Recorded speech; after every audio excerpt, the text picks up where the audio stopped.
작년 정시부터 서울대는 교과평가를 도입을 하였습니다. 교과평가 1점의 차이를 극복하기 위해서 수능 환산 점수에서 몇 점을 더 받아야 하는지 1차 함수의 특징 이렇게 제목을 붙였는데요. 자, 1차 함수 y는 ax 플러스 b.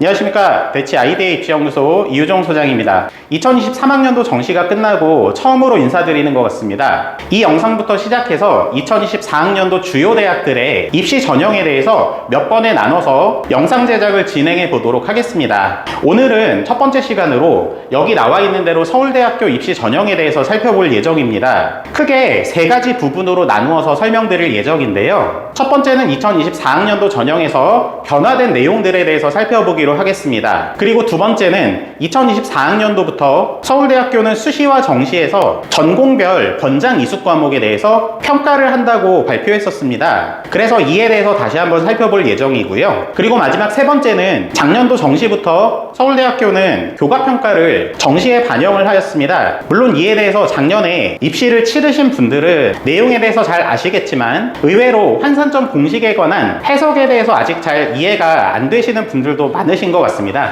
그래서 이에 대해 살펴볼 예정입니다. 첫 번째로 2024학년도 서울대 입시에서 변화되는 내용에 대해서 살펴보기로 하겠습니다. 우리가 주목해야 될 건 크게 두 가지인 것 같은데요. 첫 번째로는 전형별 선발 인원이 축소된다는 겁니다. 구체적으로 살펴보면 2023학년도 대비 2024학년도에 수시 지역균형 같은 경우는 565명에서 476명으로 89명이 줄어들게 됩니다. 역시 수시 일반 전형인데요. 2023학년도에 비해서 2024학년도에는 14명의 인원이 줄어들게 됩니다. 그러면 결론 내려보면 2023학년도 대비 2024학년도에는 수시로 선발하는 인원이 100명이 넘게 줄어든다, 이렇게 보시면 되겠고요. 인원이 줄어든다는 건 입결에 영향을 줄 수 있기 때문에 여러분이 나중에 9월 달에 수시 지원을 하실 때 관연도 입결을 참고하시는 경우에 조금 더 타이트한 기준을 가지고 접근하시는 것이 맞겠다, 이렇게 보시면 될 것 같습니다. 또한 정시인데요. 정시 지역균형 같은 경우는 2023학년도 대비 2024학년도에 6명이 늘어나긴 하지만 거의 변동이 없고요. 정시 일반 전형 같은 경우는 1179명에서 1119명으로 60명이 줄어들게 됩니다. 그러니까 정시 선발 역시 2023학년도 대비 2024학년도에는 54명의 인원이 줄어들게 된다, 이렇게 보시면 되겠고요. 수시와 정시를 토탈해서 본다면 2023학년도보다 2024학년도에는 전체 모집 인원이 대략 160명 정도 더 줄어들게 된다, 이렇게 보시면 되겠습니다. 자, 두 번째는 수능 응시 과목의 변화가 생깁니다. 자, 여기 부연 설명 써놨는데요. 자연 계열의 과탐 2 과목의 필수 응시가 폐지가 됩니다.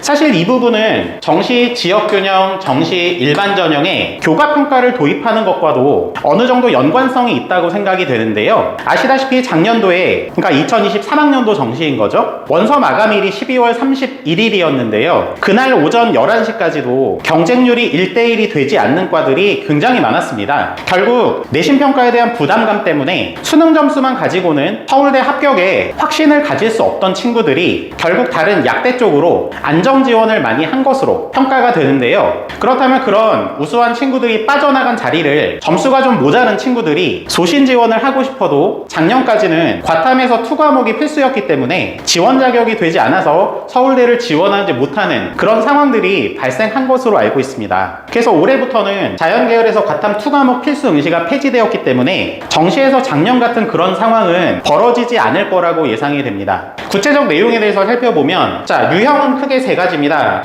과탐 1과목을 2개를 치는 방법이 있고요. 그 다음에 과탐 1과 과탐 2의 조합도 있습니다. 그리고 과탐2와 과탐2 조합도 가능합니다. 대신에 차이를 주는 건 가산점입니다. 자, 원원 조합 같은 경우는 가산점이 없고요. 그 다음에 원투 조합은 가산점을 3점, 그리고 투투 조합은 가산점 5점을 본인의 점수에 플러스를 해주게 됩니다. 또 하나 참고사항이 있는데요. 이 원투 조합 같은 경우는 서로 다른 과목을 응시하는 것이 원칙입니다. 그리고 또 하나인데요. 다음의 학과들은 물리 1, 물리 2, 화학 1, 화학 2 중에 한 과목을 반드시 응시를 해야 됩니다. 어떤 학과들이 있는지 살펴보면 물리천문학부, 화학부, 기계공학과, 전기정보공, 에너지자원공, 항공우주공, 식물생산, 식품동물생명공, 조경지역시스템공, 바이오 시스템 소재, 물리교육, 화학교육, 생물교육, 그리고 의예과가 여기에 해당이 됩니다. 자, 두 번째 내용은 서울대에서 2021년도에 미리 예고했던 내용이기도 합니다. 바로 전공 연계 권장 교과 이수 과목인데요. 서울대는 2021년도에 2024학년도부터 생기부에 이 권장 이수 과목이 잘 반영되었는지를 살펴보겠다라고 얘기를 했습니다. 이에 대해서 살펴보기로 하겠습니다. 자, 먼저 핵심 권장 과목과 권장 과목으로 표현을 하고 있는데요. 핵심 권장 과목은 학과에서 공부하기 위해 필수적으로 이수를 권장하는 과목이다라고 되어 있습니다. 여기서 필수적이라는 게 핵심 포인트겠죠. 그리고 두 번째는 권장 과목입니다. 학과에서 공부하기 위해 이수를 권장하는 과목이라 되어 있습니다. 여기는 필수적이라는 말은 빠져 있죠. 그런데 우리 보통 생활 속에서 이거 하면 좋아요? 라고 물어봤을 때 안 해도 되지만 하면 더 좋지, 이렇게 표현하는 경우가 있죠. 그러면 그 뉘앙스는 무엇일까요? 네, 하라는 거죠. 그래서 필수적이란 말이 붙지 않았어도 권장 과목 역시 여러분이 교과목 수강을 하시는 것이 중요하겠다, 이렇게 보입니다. 그러면 학과별로 핵심 권장 과목과 권장 과목을 살펴보기로 하겠습니다. 먼저 인문대학 같은 경우는 핵심 권장 과목과 권장 과목은 없습니다. 여기서 눈여겨볼 건 경제학부인데요. 자, 경제학부 같은 경우는 핵심 권장 과목은 없습니다만 권장 과목에는 미적분과 확률과 통계가 있습니다. 특히 미적분이 들어가 있다는 거죠. 그러면 서울대 경제학부에 수시든 정시든 지원하고자 하는 친구들은 미적분을 수강해 두는 것이 매우 유리하겠다, 이렇게 보이는 겁니다. 자, 두 번째입니다. 자연과학대학인데요. 수리과학부, 통계학과, 물리천문학부, 화학부, 생명과학부, 지구환경과학부입니다. 여기서 눈에 띄는 특징 어떤 걸까요? 맞습니다. 수학은 미적분과 확률, 통계, 기하 세 과목을 모두 다 수강하는 것을 권장하고 있다. 이게 핵심이라고 보입니다. 거기에 본인이 지원하고자 하는 학과와 관련 있는 과학 과목의 투과목까지는 수강을 하는 것이 핵심이다, 이렇게 정리해 볼 수 있겠습니다. 그 다음 공과대학인데요. 공과대학 같은 경우도 광역부터 전기정보공학부까지는 보시다시피 수학을 세 과목 모두 다 수강하기를 원하고 있다, 이렇게 보시면 될 것 같고요. 여기서 눈에 띄는 거 화학생물공학부인데요. 생기부 상담을 하다 보면 꽤 많은 비율의 학생들이 화학공학과 진학을 원하면서 실제로 물리 수강을 하지 않는 경우가 많습니다. 그러나 화학공학과의 여러 가지 교과목 중 물리와 관련 있는 것들이 훨씬 더 많은 비율을 차지하고 있다는 걸 잊지 마시기 바라고요. 그렇기 때문에 화학생물공학부임에도 불구하고 물리학 2가 핵심 권장 과목에 들어가 있다, 이렇게 보시면 될 것 같고요. 거기에 화학 2 또는 생명과학 2를 권장 과목으로 정하고 있습니다. 그래서 다시 말씀드리지만 화학생물공학부를 지망하는 학생들은 반드시 물리 수강이 중요하다. 이거는 꼭 서울대에 국한한 거 아니고요. 서울대가 아닌 다른 학교의 화학공학과를 학종으로 지망하고자 하는 학생들 역시 물리를 수강하는 것이 매우 중요하다, 이렇게 꼭 기억을 해주셨으면 좋겠습니다. 그리고 나머지 학과들의 핵심 권장 과목과 권장 과목, 이것도 역시 잘 살펴보시기 바랍니다. 그런데 이쯤에서 여러분이 궁금해하실 내용 중에 하나가 이거라고 생각이 돼요. 어떤 거냐면, 제가 진로가 A에서 B로 바뀌어서 이 권장 과목 이수를 놓쳤는데 그러면 어떻게 해야 될까요? 이 부분일 것 같은데요. 서울대에서도 이런 부분을 감안한다고 했습니다. 고등학생의 진로는 바뀔 수 있음을 감안하겠다라고 발표는 했거든요. 그러면서 뒤에 이어서 뭐라고 했냐면, 바뀐 진로에 대해 얼마나 노력하는지 그 모습을 보겠다라고 서울대에선 발표를 했습니다. 그러면 이 말은 무슨 말일까요? 만약에 중간에 이렇게 진로가 바뀌어서 이런 권장 과목을 제때 듣지 못한 경우에는 권장 과목에 관련된 독서나 아니면 동아리에서 이 권장 과목에 관련된 실험이나 아니면 실험 이후에 이 권장 과목에 관련된 이론 탐구, 아니면 세특을 이용해서 수업 시간의 내용 중에 동기를 만들어서 이 권장 과목에 관련된 후속 탐구, 그 다음에 이런 후속 탐구를 발표하거나 아니면 보고서를 제출하거나 이런 모습으로 커버하면 될 거라고 생각이 됩니다. 세 번째로 사범대학, 생활과학대학, 수의과대학, 약학대학, 의과대학, 치의학 대학원인데요. 문과 계열의 사범대학 같은 경우는 지리교육과를 빼고는 핵심 권장 과목이나 권장 과목은 없습니다. 그 다음 나머지 자연 계열의 학과들 같은 경우는 대체적으로 수학은 세 과목을 모두 다 수강하는 것을 권장하고 있다. 이 부분을 눈여겨보시면 될 것 같습니다. 자, 세 번째로는 말씀드렸던 대로 작년 정시부터 서울대는 교과평가를 도입을 하였습니다. 특히 여기서 우리가 궁금해했던 게 교과평가 1점의 차이를 극복하기 위해서 수능 환산 점수에서 몇 점을 더 받아야 하는지, 그 부분이 이제 숙지된 분도 계시지만 올해 입시가 처음이시거나 아니면 내후년에 입시를 치르는 분들은 아직 이 부분이 숙지되지 않으신 분들도 많으신 것 같아서 이 내용을 준비해봤습니다. 약간 수학적인 내용이 가미되어 있으니까 혹시 내용이 잘 이해 안 되시면 반복해서 청취해 주시길 바랍니다. 자, 우선 첫 번째로 1차 함수의 특징 이렇게 제목을 붙였는데요. 자, 1차 함수 y는 ax 플러스 b. 이 1차 함수는 중학교 1학년 때 처음 다룹니다. 그래서 중학교 때 기억을 되살려 주시기 바라고요. 자, 거기에 이 x값에 m과 m 플러스 1이라는 이 두 개의 값을 각각 대입해서 y값을 찾아보도록 하겠습니다. 참고로 이 x값 둘은 1만큼 차이가 나고 있습니다. 그죠? 자, 그러면 대응되는 y값은 x가 m이었을 때 y는 am 플러스 b가 되겠고요. 그 다음에 x가 m 플러스 1일 때는 그 y값은 am 플러스 a 플러스 b가 됩니다. 그러면 이 두 개 y값의 차이를 구해보겠습니다. 그러면 이 값에서 이 값을 빼보면 am 플러스 b가 없어지고 결국에 a만큼의 차이가 나는 거죠. 자, 그래서 두 값의 차이는 a만큼 나게 되는데 그 a라는 게 무엇이냐면 바로 x 앞에 요 숫자, 우리가 중학교 때 기울기라고 불렀던 값입니다. 그래서 결국 정리해보면 x값이 1만큼 차이가 날 때 y값은 1차 함수의 기울기만큼 차이가 난다. 그게 바로 1차 함수가 가지고 있는 특징이다. 이렇게 보시면 될 것 같습니다. 여기까지는 크게 어려움이 없으실 거라고 보고요. 갑자기 머리가 아파지시면 잠깐 쉬었다가 보셔도 괜찮습니다. 자, 두 번째, 서울대 정시 일반 전형의 환산점수 공식에 대해서 살펴보기로 하겠습니다. 상황을 크게 두 가지로 나누었는데요. 지원한 사람들의 최고점과 최저점의 차이가 20점 이상인 경우와 그 다음 20점 미만인 경우로 상황을 나누고 있습니다. 보시면 공식이 굉장히 복잡하다 이런 생각이 드시겠지만 뒤에 가서 더 자세히 말씀드리겠지만 이건 1차 함수에 불과합니다. 참고로 여기서 나의 점수, 즉 지원자의 수능 성적을 x라고 잡겠습니다. 그리고 이 식을 다시 한번 형식을 변형해서 써보면 결국 여기 앞에 20이 곱해져 있는데 결국 분자가 20인 거고 그 다음 여기 분모에 보면 최고점과 최저점의 차이가 분모에 들어가 있습니다. 그래서 결국에 최고 점수에서 최저 점수를 뺀다 이렇게 만들 수 있습니다. 그죠? 자, 그리고 요거 지원자 수능 성적을 x로 잡았으니까 x 그 다음에 마이너스 여기에는 최저점이 들어가는 거죠. 여기 지금 최저점이라고 되어 있으니까요. 그리고 더하기 60 결국 우리가 이 복잡한 식을 다시 단순화시켜보면 이렇게 정리가 되고요. 결국 앞에다가 이때 얻어지는 값을 y로 본다면 결국 이 값을 기울기로 하는 1차 함수에 불과하다 이렇게 정리해 보시면 될 것 같습니다. 자, 그리고 이 밑에 식도 마찬가지인데요. 지원자의 수능 점수를 역시 x라고 놓고 이 식의 순서를 다시 정리해 보겠습니다. 그러면 괄호 앞에 마이너스가 있고 다시 마이너스가 있으니까 분배 법칙에 따라 플러스로 바뀌겠죠. 따라서 이것은 x 더하기 괄호 밖에 있던 80 그 다음에 마이너스 자, 요거 마이너스와 이거를 곱하면 최고점 이렇게 나오겠죠.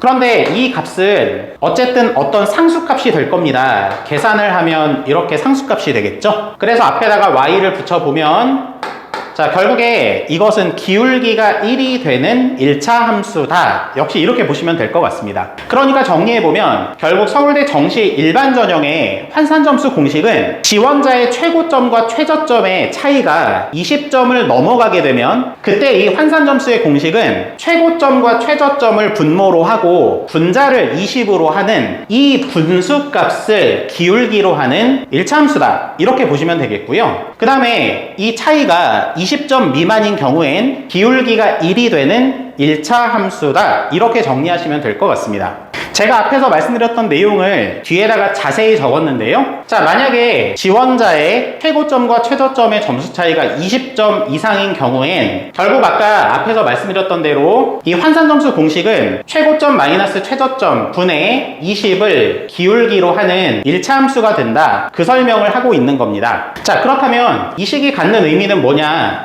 만약에 최고점과 최저점의 차이가 20점이라고 가정을 해봅시다. 그러면 여기 분모가 20이 되고요. 따라서 요거 약분하면 1이 되는 겁니다. 그러면 결국에 수능 점수가 1점 차이가 나는 것은 결국 환산점으로도 1점이 차이가 나는 거다. 이렇게 보시면 될 것 같습니다. 아까 1차 함수의 기본적인 성질 말씀을 드렸죠. x값이 1 차이 날 때 y값은 기울기만큼 차이 난다. 그렇게 설명을 드렸기 때문에 지금 최고점과 최저점의 차이가 만약에 20점이다 라고 한다면 결국 20분의 20은 약분하면 1이 되고, 따라서 수능 점수의 1점 차이는 환산점으로도 1점 차이가 나는 것이다. 이렇게 이해를 하시면 될 것 같습니다. 자, 그리고 마찬가지로 지원자의 최고점과 최저점의 차이가 30점이 난다고 하면 결국 수능에서 1점 차이는 환산점수로는 약 0.667점의 차이가 됩니다. 왜 그러냐면 다시 말씀드려서 이 최고점과 최저점의 차이가 20점이 아니라 30점으로 바뀌게 되면 그때는 이게 약분돼서 3분의 2가 되죠. 즉 이 기울기 값이 3분의 2가 되는 겁니다. 따라서 수능 점수의 1점 차이는 환산 점수로는 3분의 2점, 즉 0.667점에 해당된다. 이렇게 보시면 될 것 같습니다. 조금 이해가 되시나요? 자, 그리고 점수 차이가 만약에 20점 미만이라면 아까 말씀드렸던 대로 기울기가 1이 되는 1차 함수가 되기 때문에 결국 수능 점수 1점의 차이는 환산점으로 1점이 차이가 나는 것이다. 이렇게 이해하시면 될 것 같습니다. 자, 그러면 이제 교과에서 1점 차이 나는 것을 수능으로 역전하려면 몇 점이 필요한지 그 부분이 궁금하실 겁니다. 그래서 몇 개 상황을 가정해서 이렇게 시뮬레이션한 결과를 만들어 보았습니다. 우선 아시다시피 일반 전형 같은 경우는 생기부 AA를 5점, AB를 4점, BB를 3점, BC를 1.5점, CC를 0점으로 주고 있습니다. 거기에 몇 가지 상황을 가정해 보았는데요. 점수 차이가 5점하고 14점, 이거는 지원한 학생들의 최고점과 최저점의 차이를 말하는 겁니다. 그 점수 차이가 5점, 14점은 20점 미만인 거죠. 그러면 우리 앞에서 20점 미만인 경우는 기울기가 몇이 되는 1차 함수라고 했죠? 1입니다. 그죠? 그래서 환산점수의 기울기는 1이 되는 것이다. 이렇게 이해하시면 될 것 같고요. 그 다음에 지금 초록색으로 색깔이 안 칠해진 이 부분입니다. 이 부분 같은 경우는 지원자 최고점과 최저점의 차이가 20점 이상이 되는 경우죠. 그럼 이때는 어떤 게 기울기가 되는 1차 함수였죠? 분자는 20, 분모는 최고점과 최저점의 차이를 분모로 두는 1차 함수였었습니다. 자, 그래서 결국 이 20, 30, 40, 50, 60이 분모 자리에 들어가서 분자는 20이고 분모는 점수차가 되는 이 분수값이 바로 1차 함수의 기울기라고 보시면 되겠습니다. 따라서 지금 여기가 20인 경우는 점수 차이가 20인 경우는 20분의 20이니까 약분하면 1이 된다. 그런 뜻이고요. 여기가 30이 되는 경우는 30분의 20이 기울기니까 약분하면 3분의 2, 소수로 고치면 대략 0.667이 되는 거겠죠. 그 다음에 40인 경우는 40분의 20, 그럼 약분하면 2분의 1이니까 소수로 고치면 0.5가 된다. 그렇게 이해를 하시면 되겠습니다. 그러면 결국 지금 여기 있는 이 값은 무엇을 의미하는 건가요? 수능 점수 1점이 서울대식 환산 점수로는 이렇게 차이가 나는 것이다. 그런 뜻이겠죠? 그러면 지금 생기부 평가는 AA가 가장 좋은 거니까 이 친구들은 감점이 되는 게 없죠. 그래서 감점되는 게 없다 해서 0이라고 적어 놓은 거고요. 그 다음에 AB 조합을 받은 친구들은 4점입니다. 그러면 AA 조합과의 차이를 본다면 1점 차이가 나는 거죠. 그렇다면 지금 이 생기부 평가의 1점 차이를 수능으로 만회하려면 내가 몇 점을 더 받아야 되는지 따져보기로 하겠습니다. 우선 첫 번째로 환산점의 기울기가 1점인 경우는 수능 점수 1점의 차이가 환산점 1점의 차이와 동일하다의 뜻이기 때문에 결국 이 경우에는 수능에서 1점을 더 벌면 나보다 생기부 평가가 1점 더 좋은 학생을 따라잡을 수 있다의 의미로 보시면 됩니다. 자, 그 다음인데요. 지금 이 점수 차이가 30인 경우는 수능 점수 1점의 차이가 환산 점수로는 3분의 2점의 차이였죠. 그러면 결국 서울대 환산점으로 1점을 극복하고자 하자면 수능 점수로는 몇 점 차이를 벌려야 되는지를 찾는 겁니다. 즉 반대로 가는 거죠. 그럼 여러분 수능 점수 1점 차이가 환산 점수로 3분의 2점 차이거든요. 그러면 환산 점수 1점을 극복하려고 한다면 수능에서는 몇 점을 더 받아야 되는 걸까요? 이쪽으로 갈 때 3분의 2를 곱했으니까 반대로 갈 때는 3분의 2로 나눠야 되겠죠? 즉 3분의 2로 나눈다는 건 역수인 2분의 3을 곱하는 겁니다. 따라서 내가 수능에서는 1.5점을 더 받아야 된다, 그런 뜻으로 보시면 되겠습니다. 어려우신가요? 한 번 더 가볼게요. 자, 지금 만약에 점수 차이가 40점인 경우에는 수능 점수 1점의 차이는 서울대식 환산 점수로는 0.5점, 즉 2분의 1점의 차이란 말이죠. 그랬을 때 환산 점수 1점의 차이를 극복하려면 수능에선 몇 점을 더 받아야 되는지를 따지는 겁니다. 그럼 여러분, 수능 점수 1점 차이가 서울대식 환산으로는 2분의 1이 됐어요. 그러면은 환산점으로 1점 차이를 극복하려면 몇 점이 차이가 나야 되죠? 1로 갈 때 2분의 1을 곱했으니까 반대로 갈 때는 2분의 1을 나눠야 되는 거죠. 2분의 1을 나눈다는 건 곧 역수인 2를 곱한다, 그런 뜻이 되는 겁니다. 따라서 내가 실제 수능에서는 표점으로 2점을 더 받아야 된다, 그런 뜻으로 이해하시면 될 것 같습니다. 조금 납득이 되시나요?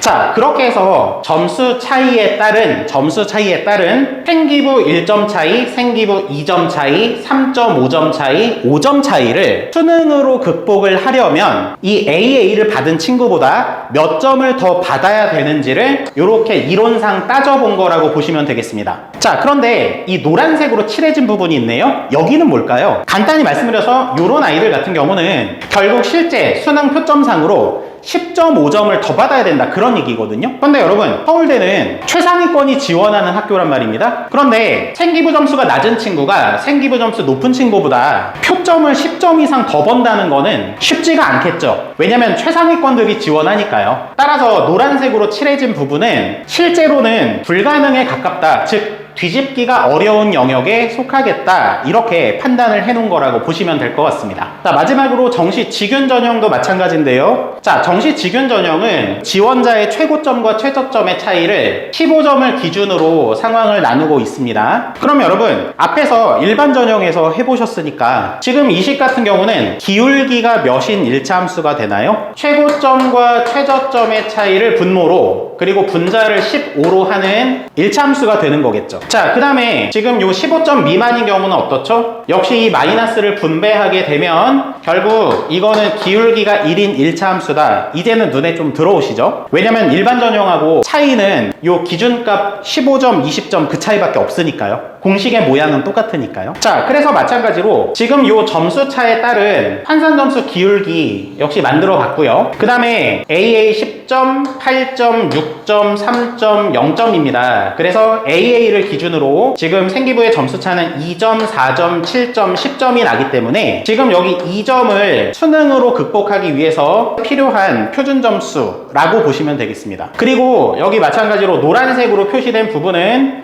실제로는 극복이 불가능하겠다, 이렇게 판단이 된 영역이라고 보시면 되겠습니다. 물론 이 점수 차이는 더 세밀하게 만들 수 있겠죠. 그거는 여러분한테 맡기도록 하겠습니다. 제가 다 세세하게 만들어 드릴 수는 없기 때문에 여러분이 좀 더 많은 사례를 여기다가 넣어서 점수 차이가 몇 점이 되는 경우에 내 생기부 평가가 어디일 것 같으니까 내가 남들보다 표준 점수를 몇 점 더 받아야 되겠구나, 이렇게 시뮬레이션을 해보시면 될 것 같습니다. 자, 지금까지 2024학년도 서울대학교 입학전형의 변화와 2023학년도 정시전형에서 아직도 많은 분들이 어려워하시는 내용에 대해서 살펴보았습니다. 저는 다음 영상으로 또 여러분들 찾아뵙도록 하겠습니다. 지금까지 저는 대치 아이디어 입시연구소 이유종 소장이었습니다. 고맙습니다.